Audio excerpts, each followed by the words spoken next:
I'd like to call to order the town board. Clerk, please call the roll. Trustee Fisher? Here. Trustee Deteen? Here. Trustee McDowell? Here. Trustee McKinney? Here. Chairman Neal? Here. Are there any agenda changes tonight? I don't believe so. So we'll move on to item 4, approval of the minutes of the regular meeting held November 20th, 2018 at 6:15 PM. Is there a motion? So moved. Second. Motion is second. And the correction was made before, so we're good? Okay, cool. Any discussion? Clerk, please call the roll. Trustee Fisher? Aye. Trustee Deteen? Aye. Trustee McDowell? Aye. Trustee McKinney? Aye. Chairman Neal? Aye. Item 5 on the agenda, special presentation by Gina Copen, Zion Benton Leadership Academy.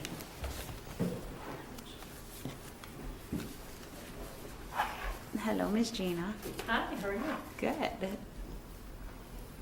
Awesome. I took notes that I probably won't read, Okay. but I know it looks professional, so I'm doing it anyway. Okay. All right. So first I want to say thank you for giving me this opportunity on such a last minute notice. It's one of my last requirements I have to finish the practicum for ZBLA. And so Sherry put me on the agenda, and I do appreciate you guys taking the time out for me. So ZBLA, so I'm a 2017 graduate of ZBLA. And the group that I graduated with, we decided to stay kind of close-knit, and we have, for the most part. And we got together and decided that we were going to take 2 years to do the practicum. Well, I'm quite a bit older than the other graduates, and I thought, I can't take 2 years, I got to do this in a year. Should have stuck to the 2-year plan. And I'll tell you a little bit why, as soon as it tells me it wants me to get on your email. After 2017, we met with the group and we decided collectively that we would do the practicum. It wasn't something that we decided right away. We didn't decide it during the meeting or when it was introduced. We talked a little bit about it. One of our members is still in school, so that was kind of a thing. And so we decided collectively that we would do this. We looked at the requirements. We have to read a couple of books, write a little bit of a paper, go to a few meetings. How hard could it actually be? You forget, though, that you are working and you have a family and you have grandchildren with crisis. So I jumped in with both feet. I told everybody, I'll see you on the other side, and I'll be there to congratulate you as I expect you to be there to congratulate me in a year. So that year has come and gone, and I'm still working to get it done. So what has it done for me so far? I'm a lifelong Zion resident, but have not invested any time or anything in the city of Zion. Zion has done a lot for me, it's done a lot for my family, and I've given nothing back. Partially because I'm not a good networker, not good at meeting new people. I don't stand out. Well, I kind of stand out, I got red spiky hair, but I don't put myself in front to meet people. And I certainly would never come to a meeting like this and say, hey, I have something on the agenda. I just would bump somebody and say, hey, while you're up there, can you talk about this? So I just don't come. So ZBLA has kind of forced me to get involved with that and do those kinds of things. One of the things I was invited to do was be a precinct captain. Had no idea what that meant. I was told that ZBLA was not political, which is not my gift, love, or passion. Precinct sounds like a political word. So we talked about it a little bit. I met with a couple other people and realized it really is not political. It's just a giving back.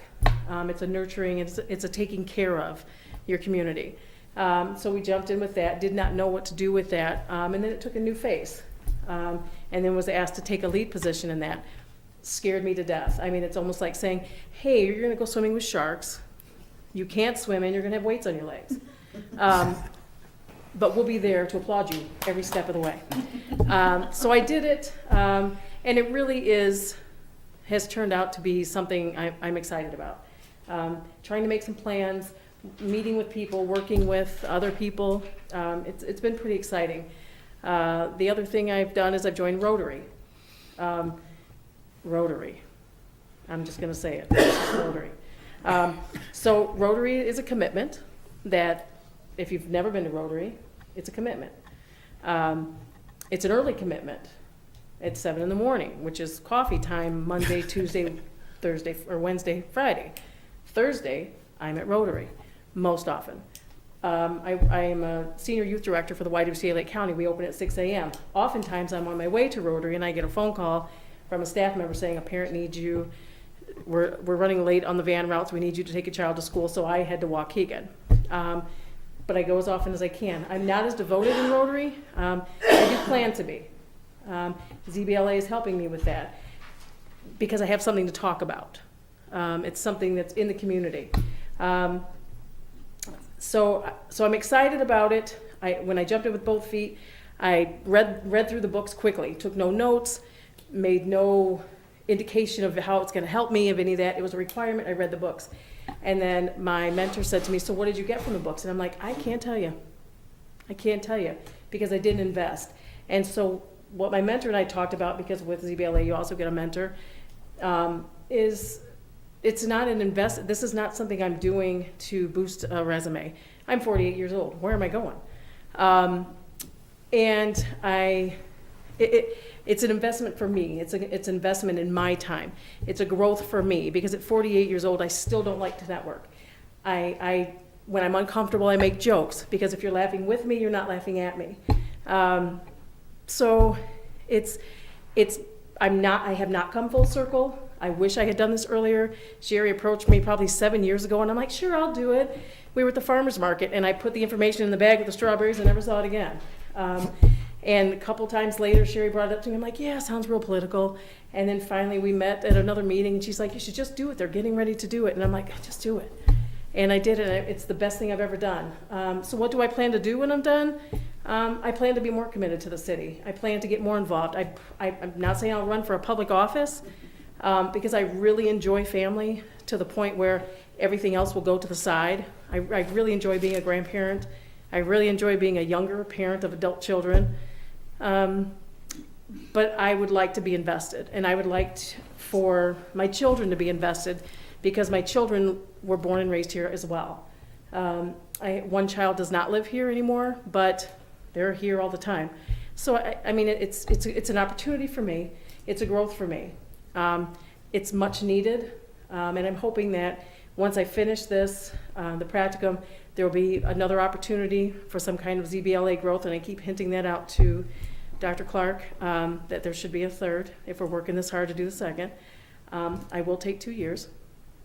But I think at the end of it, this has done so much more good for me than any other opportunity that I've had, including master's degrees, going towards my doctorate. This has been, I've learned more doing this than I did in three and a half years in a master's degree.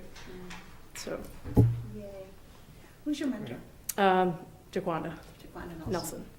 Yes, and it was hard for me because she's so much younger, and I'm thinking, what do you have to teach me that I haven't already seen? But she's amazing, and she should write a book as well because she has a lot to say and a lot to give. And it's because of her. I just dropped your pen and it's under there, so I'm not going to dig for it. But to have a mentor that comes with you with the first ZBLA and then comes with you with the second practice, and that was her choice. She doesn't even live here anymore. She lives in Washington, and we talk via Marco Polo, sometimes at 11 o'clock at night. Dark screens, but we're talking to each other because she is invested, and so maybe that's what I will do to the next person who comes along. Maybe I can mentor somebody else. I'm a hard case, and so maybe I can mentor somebody else who's a hard case, who doesn't see the immediate value in what they're going to get. Cool. Does anybody have any questions for Gina? No? I'd say you could come and put something on the agenda anytime. Amen. Meeting. Yes. Comedy's always fun. Yes, that was very cool. Thank you so much. It has been a delight watching you bloom. Thank you. Yeah, and it happens over and over again. And I just want to encourage anybody in the community that has even a seed of, I'd like to do more, I just don't have any idea how.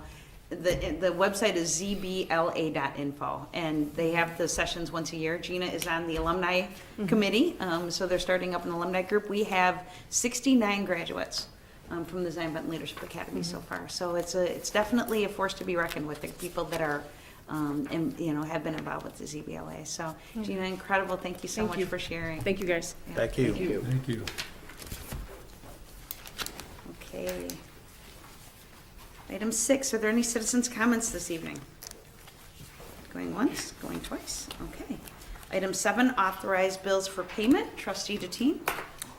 Yes. A little earlier today, come over and looked over the bills that your township supervisor had in her office.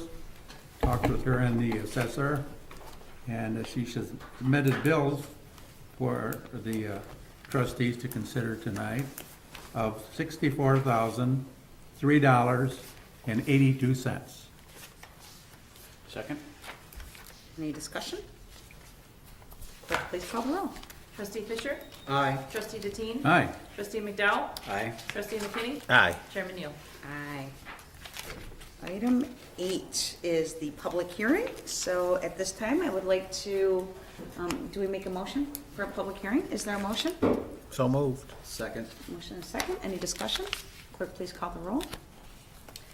Trustee Fisher? Aye. Trustee Deteen? Aye. Trustee McDowell? Aye. Trustee McKinney? Aye. Chairman Neal? Aye. At 6:26, and this public hearing is for the proposed property tax levy ordinance, which has been on display. And can I talk about it? Should I talk about? Okay, good. So just to share with everybody, I had a long conversation with our accountant, and I have always been told that in practice, you should have a year's balance in your surplus, so that if anything happens, you've got that money in there. And so we've always done that. And I contacted the attorney or the accountant recently, and I said, "Is that still common practice?" And he said, "Actually, we recommend 3 to 6 months, no more than 6 months." And so that was a huge change from what I had always been told. And so I met with Larry Wicketts, and we went over the budget for next year. And as he shared in previous meetings, he's got some about, I believe, $19,000 in additional expenses he wanted to add to the budget this year. What we decided to do was to keep the levy completely flat, and we might be budgeting in the red next year, but we need to use up some of the surplus in order to do that. So it is our recommendation, actually, that it's not actually flat. So last year, for the for the town fund, we had levied $646,300 and some odd dollars. And then in IMRF, 5,000, Social Security, 30,000, and then general assistance, 250,000. And this year, we're just bringing down the town fund to 645,000. So it's like a less than $2,000 less, but we are actually lowering the amount of money that we are requesting. So, The levy that was in our packet and this levy that was on our tables, there's a $6,000 difference between the two. so if you go Yeah, I to was page gonna ask 4, which version are we working from? Are you and working that's what I from? wanted to have Sandra double check with you today to make sure. Oh, shoot. This is the one that Sandra sent me. Okay, if you look on page 4 Right. of the levy.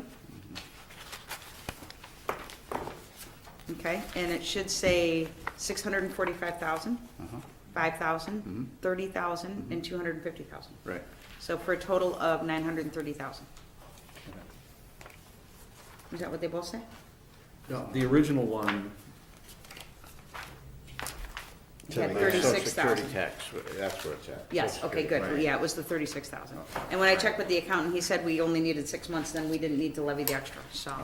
Okay, so this is the proposed levy here is flat, It's actually lower, lower.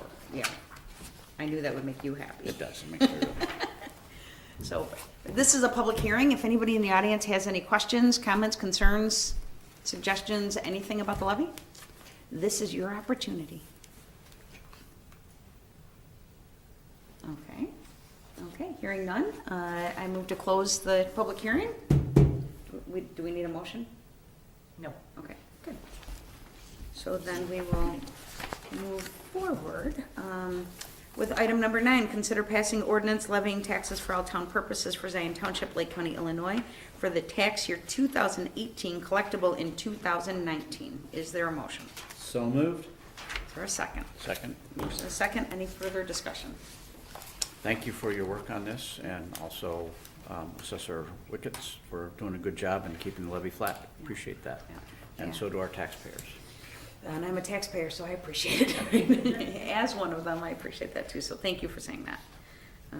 Okay, Clerk, please call the roll.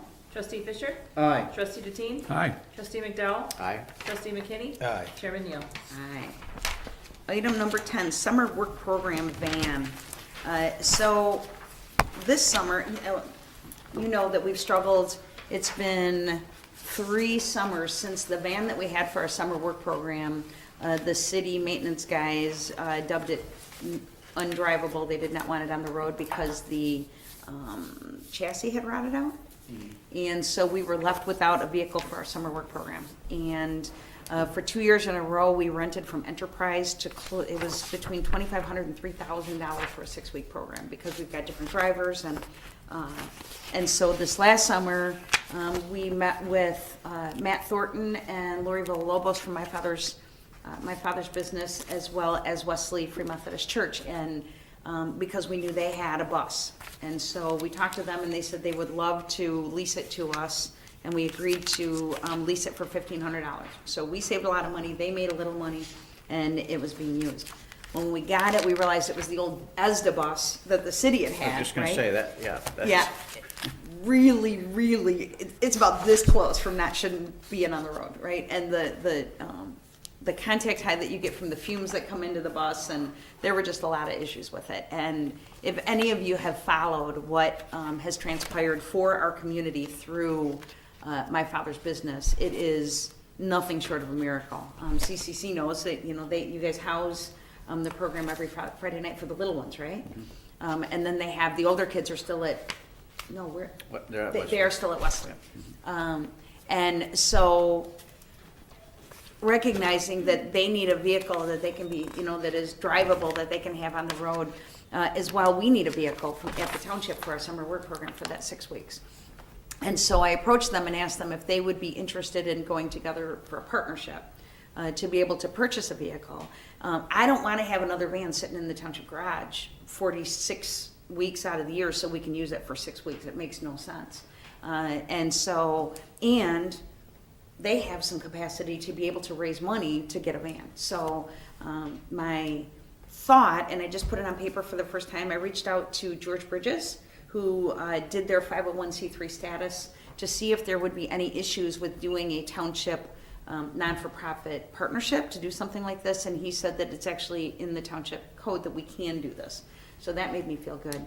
They're in the middle of getting their 501c3 status, so we couldn't really do anything until that were to happen. But I wanted to run it by you guys and get any thoughts you have, any feedback about the idea of, here's my thought, is that we would go together and we would raise the money. The township would contribute a portion of it, and then we would raise the rest of it through foundations. We're hoping that one of the board members has a connection with like the Bulls or something, because we are dealing with a basketball program for my father's business. I'm just putting it out there on TV.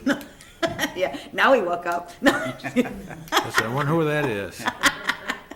I think did I play for the Bulls? Did you? I thought Yeah. so. I remember you. Yeah. You were hard to guard. All those white ball guys look alike. No, I'm just kidding. Same hair, everything, yeah. Bulls. But the idea is that by doing the partnership, right, we can maximize them being able to raise funds. We can contribute some, and then if the van is a township van, then we could use the avenues that we use for our vehicles. So the city maintenance guys, they do the maintenance on our vehicles, and we would cover the insurance, so they wouldn't have those costs to incur, and they would be able to use the vehicle the rest of the year, but they would have substantially helped to contribute to purchase it. So, So who owns the vehicle? Who will own the vehicle? So I don't know how what I would think is that we would have both entities on the title.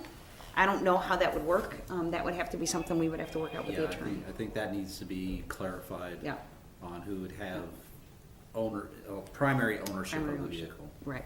And I would have to think for insurance reasons, the township would have to be the primary owner of the vehicle. Yeah. It's a great idea, the Okay. collaboration. I just wonder if it would, something you should consider. One of the entities actually owns the vehicle and rents it to the other. You can make donations to whoever is the owner of the vehicle. The other party could make donations towards the purchase of it. But I think it would be cleaner if you had one person, or, one entity that was responsible for the vehicle. Right.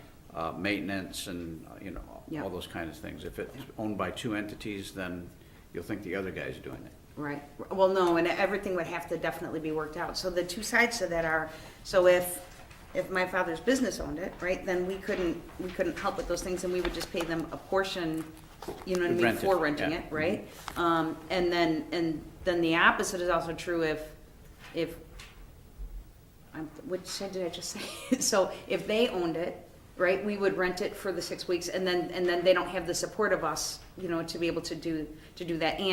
But if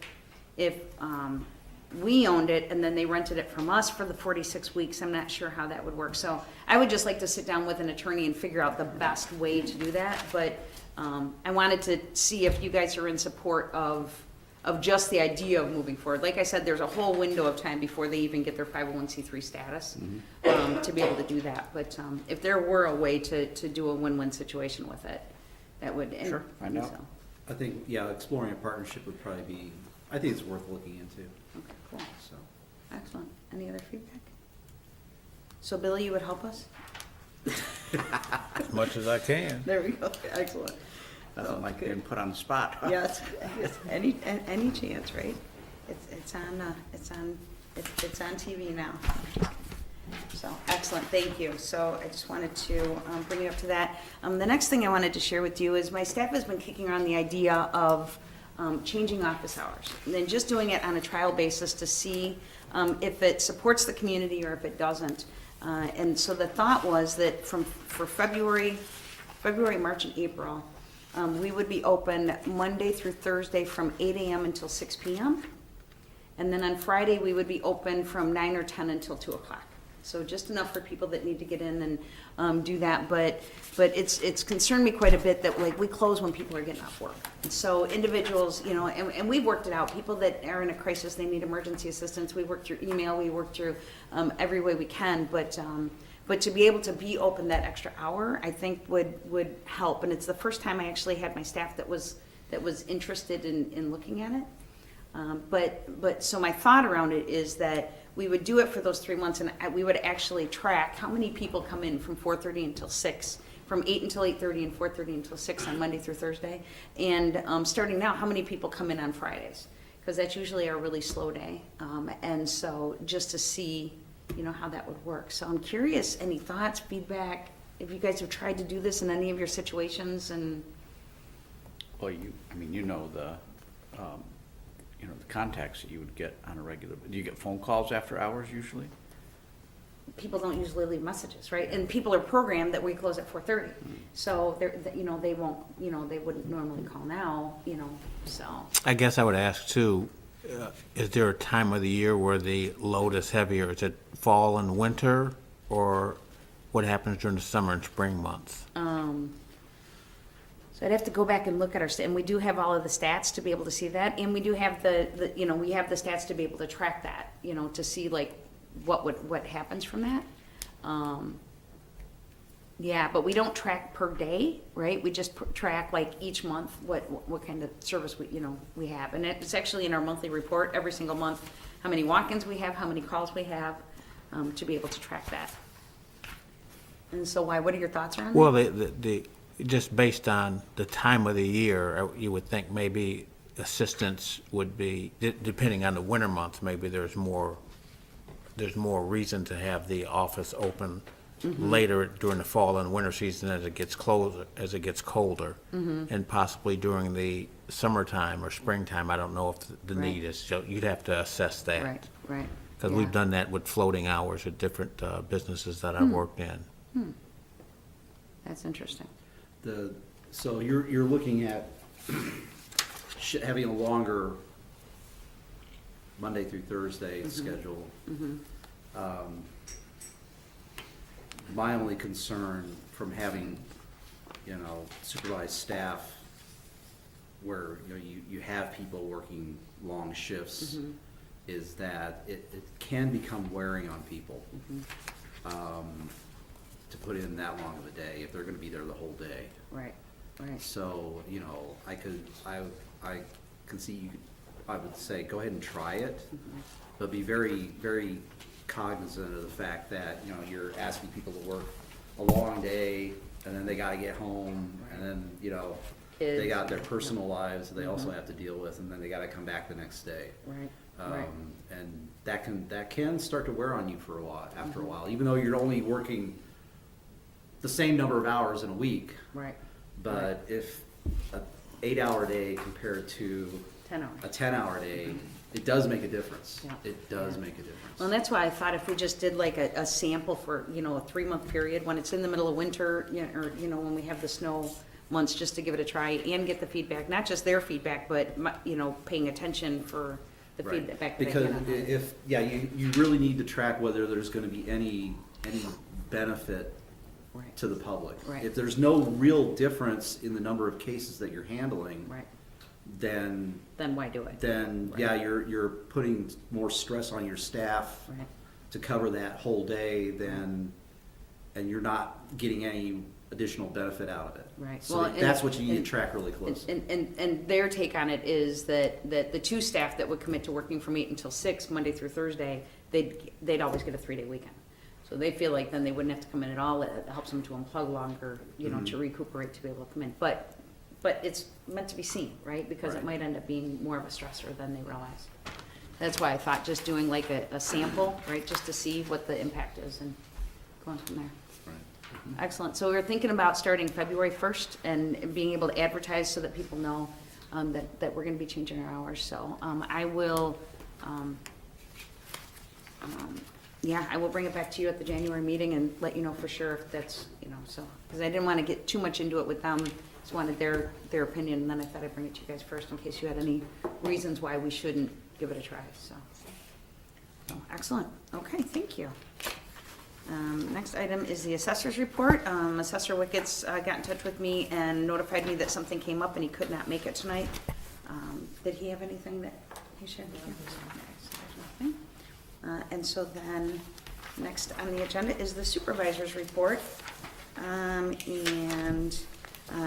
Just so everybody knows, every month we prepare a monthly report, and it looks like this, and it is on our website, and it shares all of our incoming calls, walk-ins, the different services we provide, how many people, how many case manager appointments.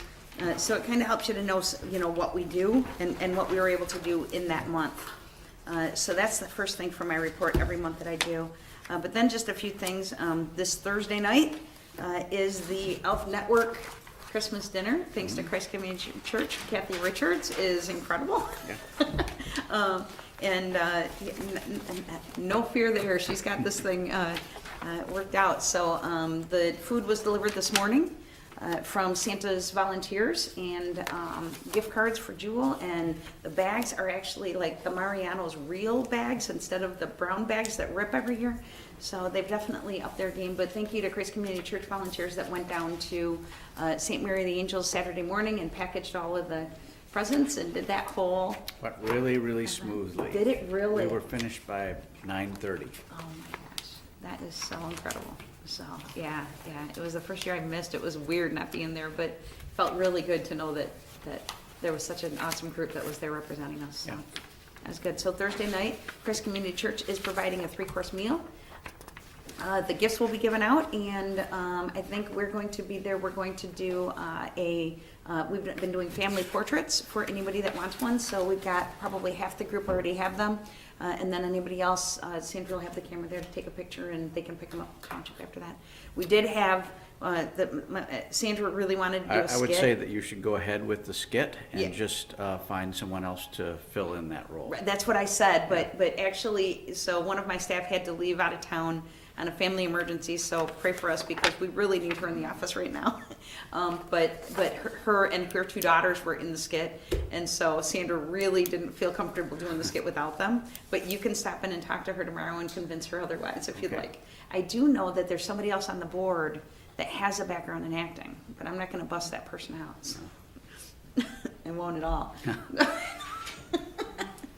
So, but yeah, so we've got that going on, and just, you know, huge kudos. There are so many partners in this, and we're actually working with our marketing gal to put together a press release just to show all of the relationships that make this come together and the success that it is. So really, really proud of how this thing has evolved and all the different partners that work to make this thing such a huge success. So, and it absolutely couldn't be without you. So thank you very much. And North Shore Gas, who donated $1,000 to provide each family with a $25 Walmart gift card. So that is very well, to provide 40 of the families with the Walmart gift card. And then we had, we still needed a donation, so Christ Community Church is going to supply that for the last time families. So very cool. So that's awesome. So then we have, I also want to share this month, David Nabel, the city manager, John Lewis, the fire chief, and I met with Christian Assembly of God Pastor Ken Fielding and Connie Eklund, and we're drawing up a memorandum of understanding to make their church our warming and cooling center. When we have a crisis and people need to be housed overnight, they will be that space for up to 50 individuals. So that was something, it was a huge concern that we did not have anything established. We had a situation a couple of weeks ago where we actually thought we needed it.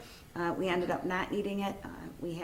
It was interesting. So we had 4 families that did not have electricity, and it was, I don't know, probably 6 o'clock at night. And so one of the houses didn't have a phone, so I went to her house and knocked on her door and told her we found a warming center, and she had 5 kids, and so she was gonna go over there, and I'm walking across the street, and the guy yells, "Hey, aren't you the township supervisor?" I was like, "Yeah." And he was like, "What's the problem?"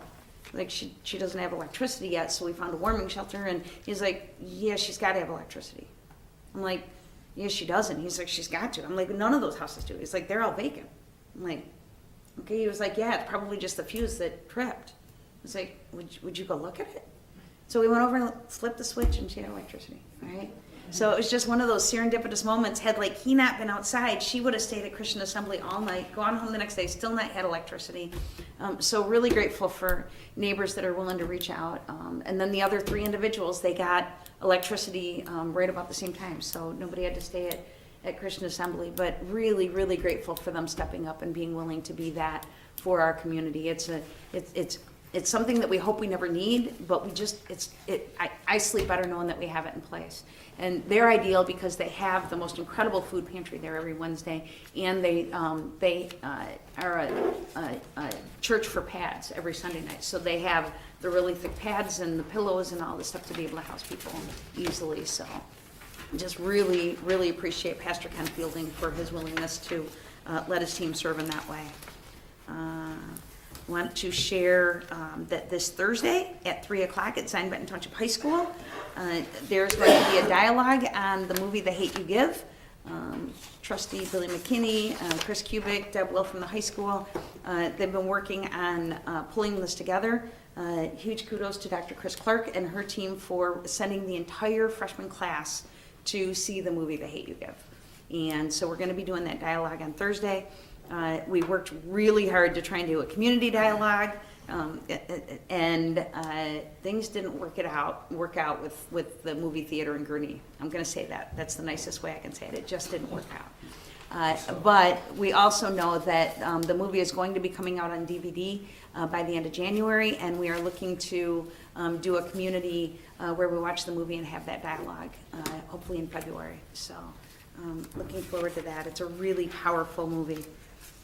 And then, so LAHEAP, we saw 18 households today from 1 until 3 o'clock. It was crazy, but we love that we can do it, especially when we're down 1 staff. That means everything. It's like one of the legs in our table isn't up.